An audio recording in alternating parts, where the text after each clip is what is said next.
நன்றி. கர்த்தருடைய பரிசுத்த நாமம் மகிமைப்படுவதாக. ஆமென். தேவன் தாமே அவருடைய மகத்தான அந்த கிருபையினாலே ஒரு புதிய மாதத்தை தந்து, இந்த புதிய மாதத்திலே அவருடைய கிருபையினாலே அதிகாலையிலே நாங்கள் தேடி வரத்தக்கதாக தேவன் எங்களுக்கு உதவி செய்த தேவனாயிருக்கிறார். ஆமென்.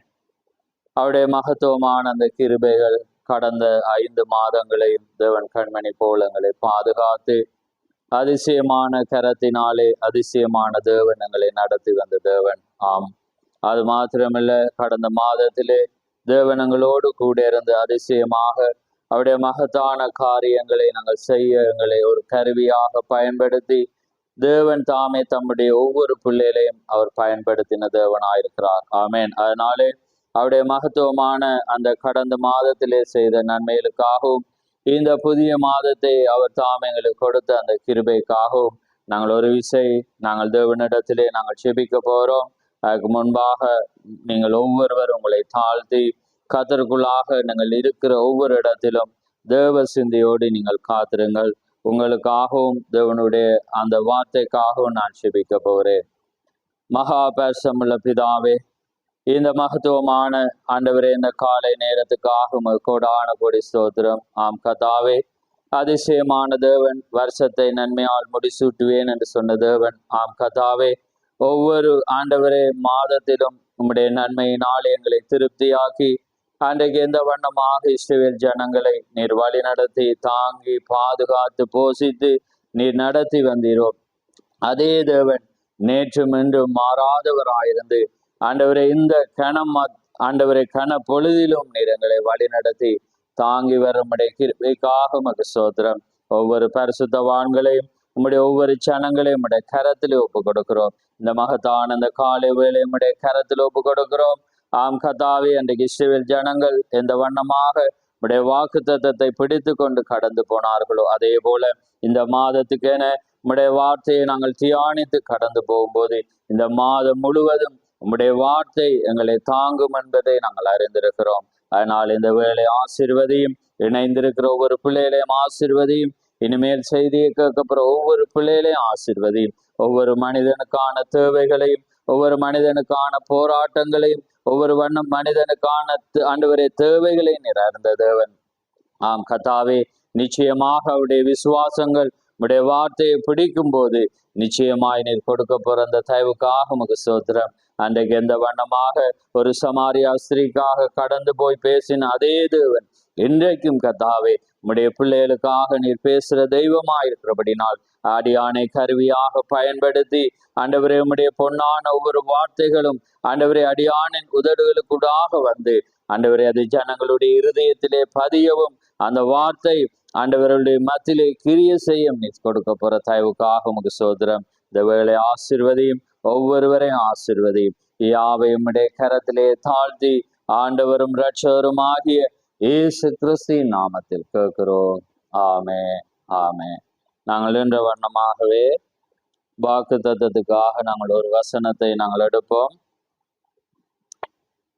ஏசாயா 43 அதிகாரத்திலே நாங்கள் திருப்ப போகிறோம்.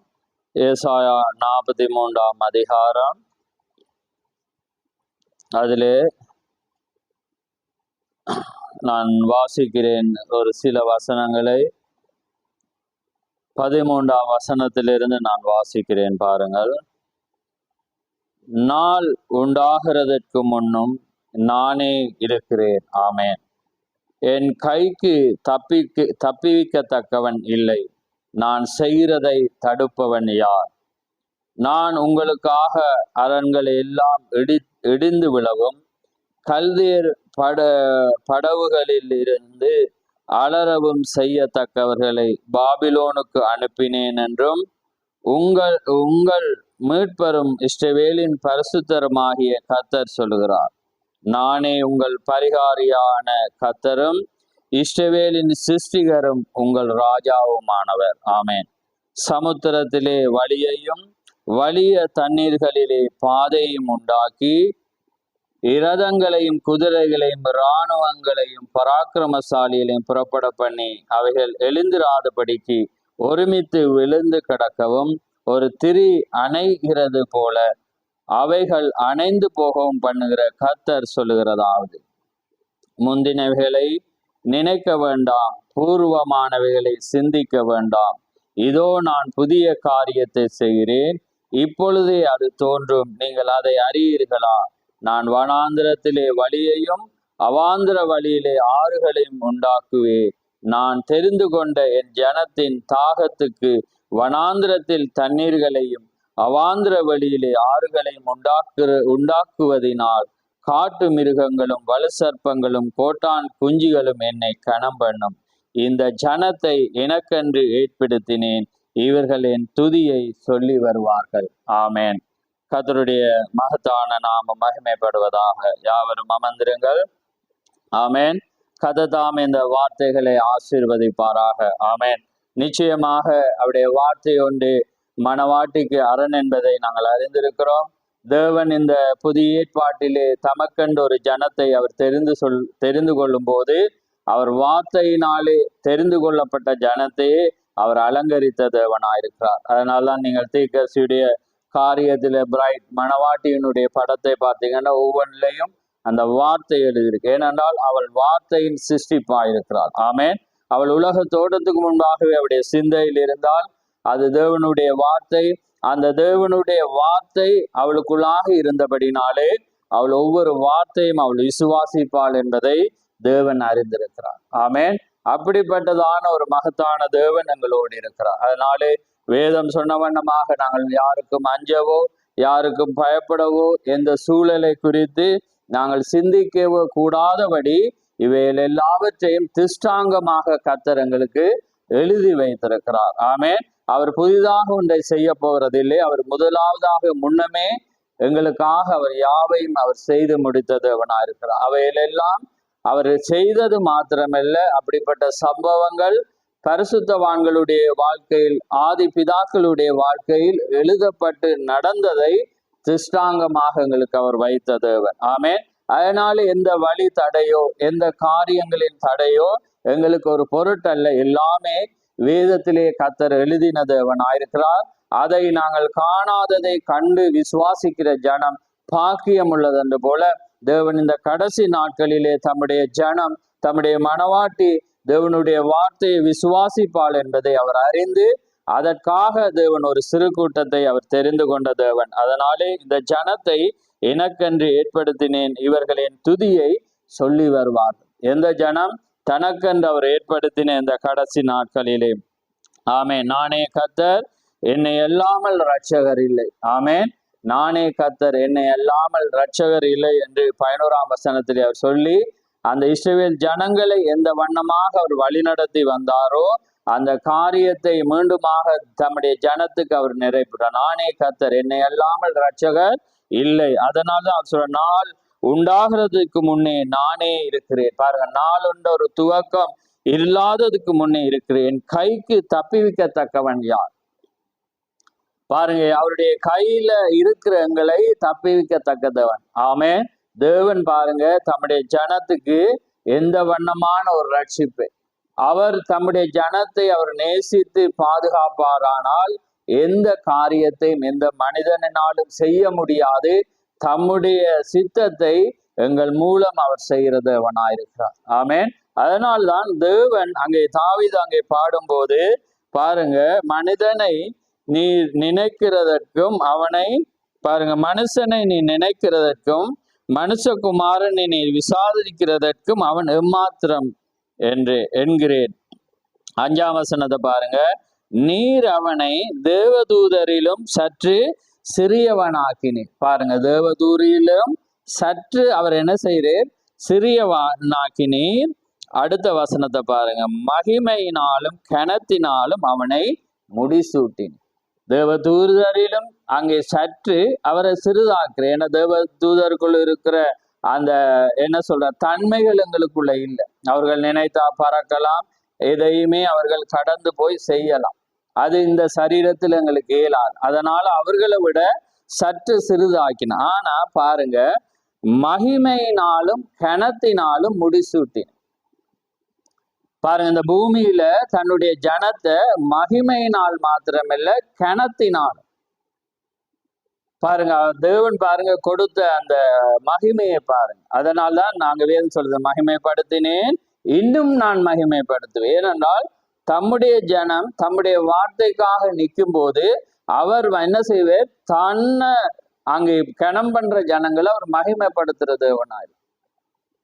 ஏன்னா அது தேவனுடைய அங்கே விசேஷித்த மனவாட்டி தன்னுடைய ஜனத்துக்காக கொடுத்த ஒரு வார்த்தை பாருங்க. அதான் பாருங்க, சற்று சிறியவனாக்கினாலும் மகிமையினாலும் கனத்தினாலும் அவனை முடிசூட்டினார். அடுத்த வசனம், உம்முடைய கரத்தின் கிரியில் மேல் நீர் அவனுக்கு ஆளுகை தந்து சகலத்தையும் அவனுடைய பாதங்களுக்கு கீழ்ப்படுத்தினேன். நான் ஏன் இந்த வசனங்களை சொல்றேன்டா, உங்களோட மகிமையை குறித்து நீங்கள் சிந்தித்து பார்க்க வேண்டும்.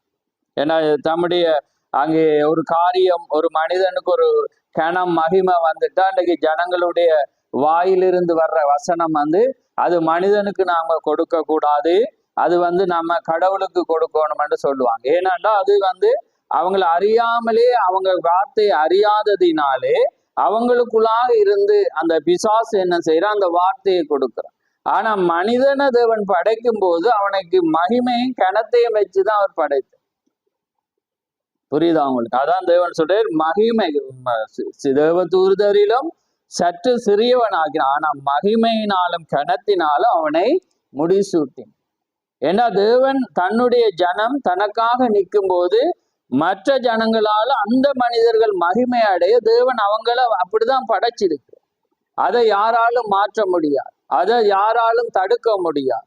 ஏன்னா அது தேவன் அது வைத்த காரியமாயிருக்கு. ஆனா அந்த பிசாசுக்கு என்ன செய்யும், தன்னை மாத்திரம் புகழ வேண்டும் என்பதற்காக தேவனுடைய ஜனங்கள் புகழப்படும் போது அவன் என்ன செய்வான், அதை செய்வான்.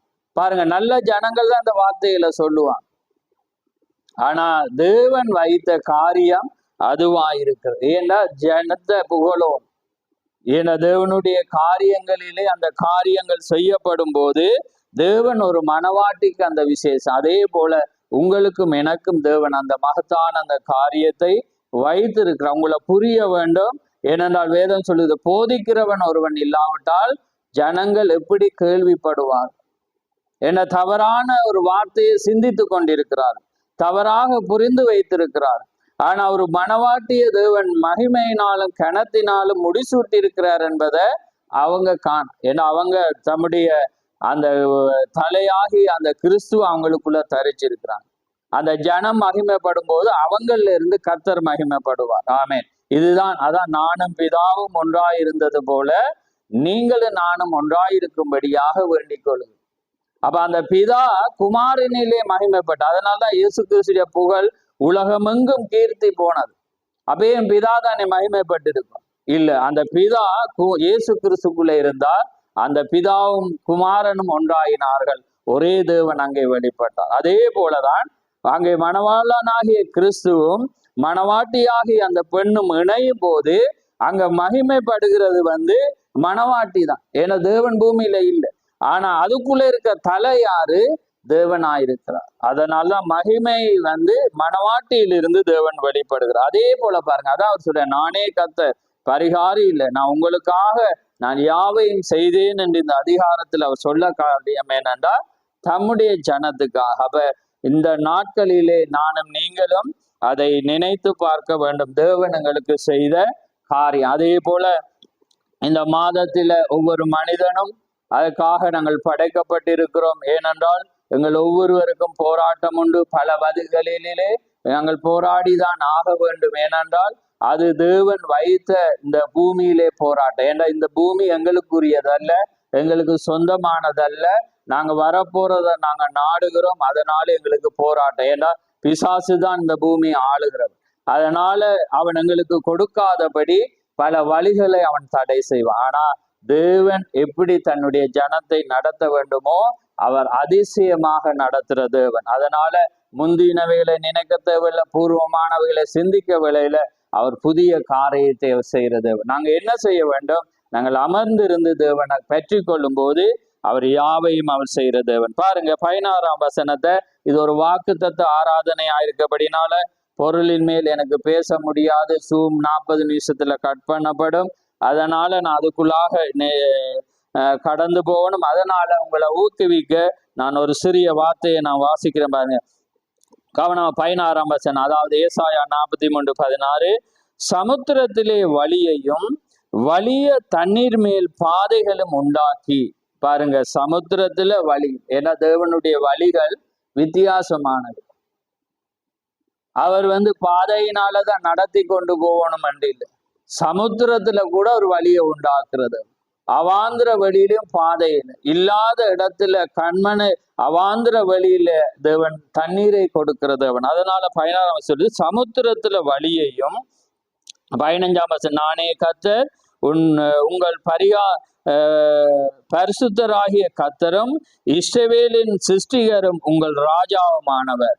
சமுத்திரத்திலே வழியையும் தண்ணீர்கள் மேல் பாதையும் உண்டாக்கி ரதங்களையும் குதிரைகளையும் இராணுவங்களையும் பராக்கிரமசாலிகளையும் புறப்பட பண்ணி அவைகள் எழுந்திராதபடி ஒருமித்து விழுந்து கிடக்கவும் ஒரு திரி அணைகிறது போல அவைகள் அணைந்து போக பண்ணுங்கிற கர்த்தர் சொல்லுகிறதாக.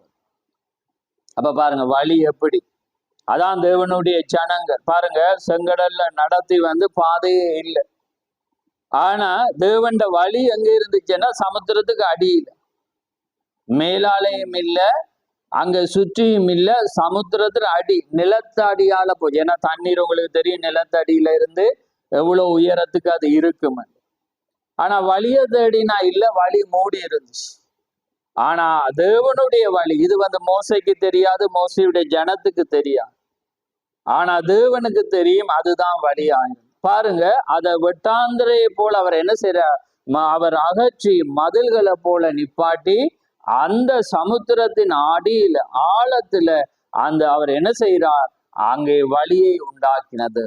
அதான் அவர் இன்றைக்கும் அவர் சொல்றார், அதை எல்லாமே சிந்திக்கவன். அப்படிப்பட்ட கர்த்தர் நானே, என்னை எல்லாமல் ரட்சகர் யாருமே இல்லை. என்னை ரட்சிக்கத்தக்கதாக ஒரே ஒருவர் இருப்பார், ஆனால் அவர் தான் தேவன். அவர்தான் எப்படிப்பட்ட சூழலிலும் வழியை உண்டாக்குறது. நாங்க முறையிட தேவையில்லை, ஏன்னா அப்படிப்பட்ட ஒரு நிலையில இருக்க. ஏன்னா தேவன் எங்களுக்குள்ள வர்றபடினால முறை கட்டளை இடுகிறவர். அதை செய்யும் போது அதை என்ன செய்ய வேண்டும், நடந்தே ஆக வேண்டும். அதான் சொல்ற, நான் தெரிந்து கொண்ட ஜனத்தின் தாகத்துக்காக வனாந்திரத்திலே தண்ணீர்களே, தான் தெரிஞ்சு கொண்ட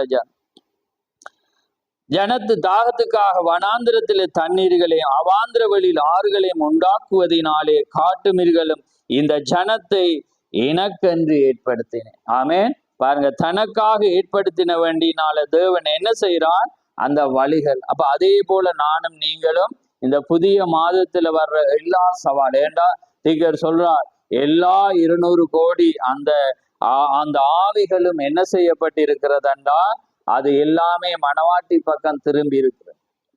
அது எல்லா விதத்திலும் அது என்ன செய்யும், எங்களுக்கு எதிராகவே இருக்கு. அதனால என்ன செய்யும், போராட்டம் இருக்கு. ஏன்னா எங்களை போராடதான் ஆளுகை செய்யப்பட வேண்டும் என்றால் நாங்க என்ன செய்யணும், எங்கட குணாதிசயங்கள் வர வேண்டும். போராட்டங்கள் என்ன செய்யும், அதிக உபத்திரம் பொறுமையை உண்டாக்கும். அப்ப உபத்திரம் வர்ற வேளையில எங்களுக்கு பொறுமை இல்லாம நாங்க என்ன செய்யறோம், நாங்க சீறி பாயிரம்டா எங்களுக்கு அந்த பொறுமை எங்களை புடமுடையது. நாங்க இன்னுமே எங்களோட சுபாவத்தை காட்டுறோம். ஆனா அதிக உபத்திரம் பொறுமையை உண்டாக்கும்.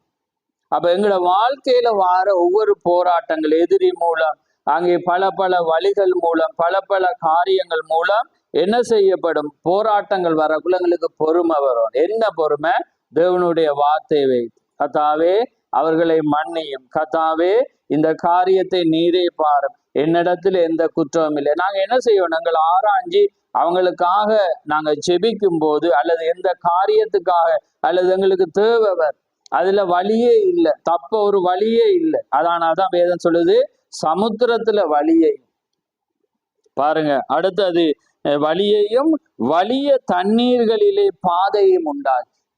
பாருங்க, எப்படிப்பட்ட ஒரு தண்ணீரா இருந்தா அதுல ஒரு பாதையை உண்டாக்குறது. நாமே அதே போல எங்களோட வாழ்க்கையில வர்ற எந்த காரியமா இருந்தாலும் அந்த வழியில ஒரு பாதை. ஆனா எங்களோட இருதயம் என்ன செய்து, அதை நாடுகிறது இல்லை, அந்த நம்பிக்கை வருகிறது இல்லை. ஆனா இவைகள் எல்லாமே தேவன் எங்களுக்கு சிஷ்டாங்கமாக அவர் எழுதி வைத்த தேவன். அப்ப பாருங்க, அதுதான் பாதையே இல்லை. ஆனா அந்த பாதை இல்லாத இடத்துல தேவன் என்ன செய்தார், பாதையை உண்டாக்குற தேவன். இன்னொரு காரியத்தை நான் பிரசங்கிச்சு, அதே போல தாவீதுக்கு ஒரு காரியம். ஏன்னா தாவீது சங்கீதத்திலும் பாடுகிறான், நான் நெருக்கப்படுகிற காரியத்திலே அவர் என்ன செய்கிறார், அந்த பாதைகளை உண்டாக்கி அவர் என்னை தப்புவிக்கிற தேவனாயிருக்கிறார். பாருங்க, அப்படியாக சவுலுக்கு பயந்து அவன் என்ன செய்யறான், ஓடி போய் வந்து ஒளிஞ்சிருக்கிறான். நான் அதை வாசிக்கிறேன் பாருங்க. 1 சாமுவேல் 23 அதிகாரம் 25. சவுலும் அவன் மனுஷரும் தாவீதை தேட வருகிறார்கள் என்று அவனுக்கு அறிவிக்கப்பட்ட போது அவன் கண்மலையிலிருந்து இறங்கி மாகோன் வனாந்திரத்திலே தங்கினான். அதை சவுல் கேள்விப்பட்டு மாகோன் வனாந்திரத்திலே தாவீதை பின்தொடர்ந்தான். பாருங்க, சவுல் மலையிலே இந்த பக்கத்திலும் தாவீது அவன் மனுஷரும் மலையின் அந்த பக்கத்திலும் நடந்தார்கள். சவுலுக்கு தப்பி போக தாவீது தீவிரித்த போதும் சவுலும் அவன் மனுஷரும் தாவீதையும் அவன் மனுஷரையும் பிடிக்கத்தக்கதாய் அவர்களை வளைத்து கொண்டார்கள். என்ன நடந்துடுது, கேள்விப்பட்டு என்ன செய்யறான், மாகோன் பள்ளத்தாக்குக்கு கடந்து போறான். ஆனா என்ன செய்யறான், சவுல் அதை கேள்விப்பட்டு வளைச்சிட்டான், அந்த பக்கம் இந்த பக்கமும் வளைச்சிட்டான். ஆனா தாவீதுக்கு வந்து இப்ப தப்ப வழி இல்லை. பாருங்க, தேவன் எப்படிப்பட்ட தேவன், அவர் வழியை உண்டாக்குற தேவனாயிருக்கிறார். ஆனா என்ன நடந்தது, தாவீதை இப்ப வளைச்சிட்டான், தாவீதுக்கு தப்பவே. பாருங்க, மனுஷரை பிடிக்கத்தக்கது அவர்களை வளைத்து கொண்டார். என்ன நடக்கிறது, சுத்தி வளைச்சிட்டான். ஆனா தேவன் என்ன செய்யறார், காரியங்களை அதிசயமாக நடத்துற தேவன். அங்க ஒரு ஆள் வர்றான். அந்த சமயத்தில் ஒரு ஆள் சவுலிடத்திலே வந்து, நீர் சீக்கிரமாய் வாரும், பெலிசிய தேசத்தின் மேல் படியெடுத்து வருகிறார்கள் என்றார். அதனால் சவுல் தாவீதை பின்தொடர்வதை விட்டுவிட்டு திரும்பி பெலிசியருக்கு எதிர்க்கும்படி போனான். ஆதலால் அவ்விடத்திலே சேலா அமாலிகேத் என்று பெயரிட்டார். ஆமே. அப்ப பாருங்க, இப்ப சுத்தி வளைச்சிட்டான், கொல்ல போறான். ஆனா என்ன நடக்குது, அங்கிலிருந்து தேவன் என்ன செய்யறார், இன்னொரு எதிரிய சவுலுக்கு எதிராக தேவன் அங்க கொண்டு வரும்போது சவுல் என்ன செஞ்சிட்டா, இவனை நாம் பார்த்து கொள்ளலாம், முதலாவது என்ன நாடு அங்கே என்ற ராஜ்யபாரம் இல்லாம போயிருமன்றதுக்காக அவன் என்ன செய்யறான், அங்க போற வேளையில இங்க தாவீது தப்பிக்க. பாருங்க, இது ஒரு பாருங்க எப்படிப்பட்ட ஒரு அதிசயமான கார். பாருங்க, தேவன் எந்த வண்ணமாக தன்னுடைய ஜனத்துக்காக தேவன் என்னத்தை செய்கிறார் என்பதை பாரு. அவனுக்கு தப்ப வழி இல்லை. தேவன் பாருங்க, அவரோட வழிகள் எத்தனையோ வழிகள்ல செஞ்சார். சில இடிமண்ணல் அனுப்பினார், கண்மலையை கொண்டு வந்தார், அக்கினியை கொண்டு வந்தார், சுழல் காற்றை கொண்டு வந்தார், பல வழிகள்ல காப்பாத்தின தேவன். இந்த நேரத்துல பாருங்க, ஒரு மெசேஜ் அனுப்புற ஒருவன் எதிராக அங்க வர்ற வேளையில அவனுக்கு எதிராக இன்னொரு மனிதன் தேவன் என்ன செய்யறார், ஏற்படுத்த. அதே போலதான் இன்னொரு ஸ்டோரி உங்களுக்கு ஞாபகம் வரும். தாவீதுக்கு எதிராக என்ன செய்யறான், வர்ற வேளையில என்ன செய்யறாங்க, சண்டை பிடிக்க வர்ற வேலை தேவன் என்ன செய்யறாருன்னா, அவங்களுக்கு வந்த 2 குரூப்புக்குள்ள சண்டையை எழுப்பி அவங்களே மடிந்து போக பண்ணினது. பாருங்க எப்படி, ஏனென்னா அது அப்படி தேவனுடைய ஒவ்வொரு வழிகளும் பல வழிகள்ல பல விதமாக கிரிய செய்து தன்னுடைய ஜனத்தை வழியை உண்டாக்குறது. ஆமே. பாருங்க, அங்க ஒரு மெசேஜ் வந்தோடனே இவன் அவன் விட்டுட்டு அங்க போறான். ஏன்னா பாருங்க, தன்னுடைய ஜனத்துக்காக தன்னுடைய பரிசுத்தவான்காக ஒரு மனிதன் எழும்பும் போது அவனுக்கு ஒரு பிரச்சனையை தேவன் கொண்டு வரும். அதே தேவன் இன்றைக்கும் மாறாதது. அதே போல என்னுடைய வாழ்க்கையிலும் உங்களுடைய வாழ்க்கையிலும் எப்படிப்பட்ட காரியங்களும் இருக்கணும். அதனால் அந்த முந்தினவைகளை நீங்கள் நினைக்க வேண்டாம், பூர்வமானவைகளை சிந்திக்க வேண்டாம். இதோ நான் புதிய காரியத்தை செய்கிறேன். நீங்க சிக்கப்படலாம், சுத்தி வளைத்திருவான், எல்லா காரியத்திலும் அவன் என்ன செய்வான், உங்களை நெருக்கலாம். ஆனால் வழியை உண்டாக்குற தேவன் நம்மோடு இருக்கிறார் என்ற அந்த காரியம் உங்களுக்குள்ளே வர. நீங்க சிம்பிளா நடந்து போங்க. ஏண்டா, தன்னுடைய எல்லா காரியத்தையும் தன்னுடைய ஜனத்துக்காக அவர் வைத்துட்டார். ஆமென். அதனால நீங்க அழிந்து போக முடியாது, உங்களை ஒருவன் தொல்லப்படுத்த முடியாது, உங்களை தடுக்க முடியாது. தொல்லப்படுத்துவான், ஆனா தடுக்க முடியாது. ஏண்டா, நீங்க தேவனுடைய கரத்துக்குள்ளாக இருக்கிறீங்க. என்னுடைய கரத்திலிருந்து ஒருவனும் பிரித்து கொள்ள முடியாது என்று வேதம் சொல்ற. அதனால நாங்க வெளியேறப்பட்ட ரத்தத்தினாலே மீட்கப்பட்ட சுத்திகரிக்கப்பட்ட ஜனம். இன்றைக்கு வார்த்தை எங்களுக்குள்ளாக இருக்கிறது. நாங்க கட்டளையிடும் போது அது நடந்தே ஆக வேண்டும். தேவன் ஏனென்றால் அந்த வார்த்தை எங்களுக்குள்ளாக வைத்தான். பாருங்க, மகிமையும் கனத்தை எங்களுக்குள்ள வச்சு ஆளுகை பூமி. அவன் நாங்க அந்த வாசிச்சோம் சங்கீதத்துல 8ஆம் அதிகாரத்துல, பூமி என்ன சரி அவனுடைய ஆளுகைக்கு கீழ்ப்படுத்தி எல்லாமே எங்களுக்குள்ளாக கீழ்ப்படுது. அதான் வேதம் என்ன சொல்லுகிறது? எலியா நம்மை போல பாடுள்ள மனிதன், ஆனாலும் அவன் வானத்தை என்ன செய்தான்? அடைத்தான். எங்களை போலதான். நீங்க நினைக்கணும், நான் வானத்தில் இறங்கின எங்களை போல ஒரு சாதாரண மனிதன், எங்களை போல பாடுகள் உள்ள மனிதன், ஆனா அவன் கருத்தாய் ஜெபித்தான் என்று வேதம் சொல்லு. அதே போல அதை விட இரட்டிப்பானது எங்களுக்கு வச்சிருக்கிறார். ஆமே. ஏனென்றால் இன்றைக்கு வேதாகமத்தின் முழு வெளிப்பாடும் தன்னுடைய மனவாட்டிக்குள்ளாக வந்திருக்கு. அதனால கர்த்தர் உங்களை ஆசீர்வதிப்பாராக. நாங்கள் ஒரு நிமிடம் கண்களை மூடி நாங்கள் செபிப்போம். மகா பரிசுத்தமுள்ள பிதாவே, இந்த மகிமையான நேரத்துக்காக உமக்கு ஸ்தோத்திரம். இந்த மகிமையான நேரத்திலே உம்முடைய கிருபையினாலே கர்த்தாவே இந்த புதிய மாதத்தை தந்து, இந்த புதிய மாதத்திலே உம்முடைய வார்த்தையை சிந்திக்க தியானிக்க நீர் எங்களுக்கு கொடுத்த கிருபைக்காக உமக்கு ஸ்தோத்திரம். உம்முடைய வழிகள் ஆச்சரியமானவைகள் என்பதை இந்த நேரத்திலே மீண்டும் நாங்கள் தியானித்தோம். ஆம் கர்த்தாவே, சமுத்திரத்தில கூட நீர் வழியை உண்டாக்குற தேவன். ஆனால் வலிய தண்ணீர் மேலே பாதைகளை உண்டாக்குற தேவன். அப்படியானால் இன்றைக்கு அதை விட இரட்டிப்பாக ஆண்டவரை பன்மடங்கு எங்களுக்காக செய்ய நீர் வல்லமுள்ள தேவனாயிருக்கிறீர். அதனாலே கேட்ட செவிகளை ஆசீர்வதியும் ஆண்டவரே. நாங்கள் ஒவ்வொருவரும் பாடுள்ள மனிதர்கள், போராட்டம் உள்ள மனிதர்கள். அதனால இன்றைக்கு இந்த மாதத்திலே எங்களுக்கு ஒரு ஆச்சரியமான ஒரு செய்தியை கொடுத்து, எப்படிப்பட்டதா இருந்தாலும் வழியை உண்டாக்குற தேவன் நம்மோடு இருக்கிறார் என்று. ஆம் கர்த்தாவே, நிச்சயமாக இந்த புதிய மாதத்திலே எப்படிப்பட்ட காரியங்கள் இருந்தாலும் நீர் பாதைகளை உண்டாக்குவீர் என்ற அந்த நிச்சயத்தோடு உடைய ஜனம் கடந்து போக நீர் கிருபை செய்யும். ஒவ்வொருவரை ஆசீர்வதியும். இந்த மாதத்தில் ஒவ்வொருவோடு நீர் கூடேறும்.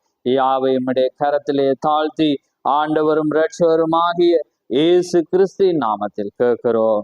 ஆமென், ஆமென், ஆமென். என் ஆத்துமாவே கர்த்தரை ஸ்தோத்திரி, என் முழு உள்ளமே அவருடைய பரிசுநாமத்தை ஸ்தோத்திரி. என் ஆத்துமாவே கர்த்தரை ஸ்தோத்திரி, அவர் செய்த சகல உபகாரங்களை மறவாதே. ஆமென், ஆமென், ஆமென். கர்த்தர் தாமே உங்கள் ஒவ்வொருவரையும் ஆசீர்வதிப்பாரார். ஆமென்.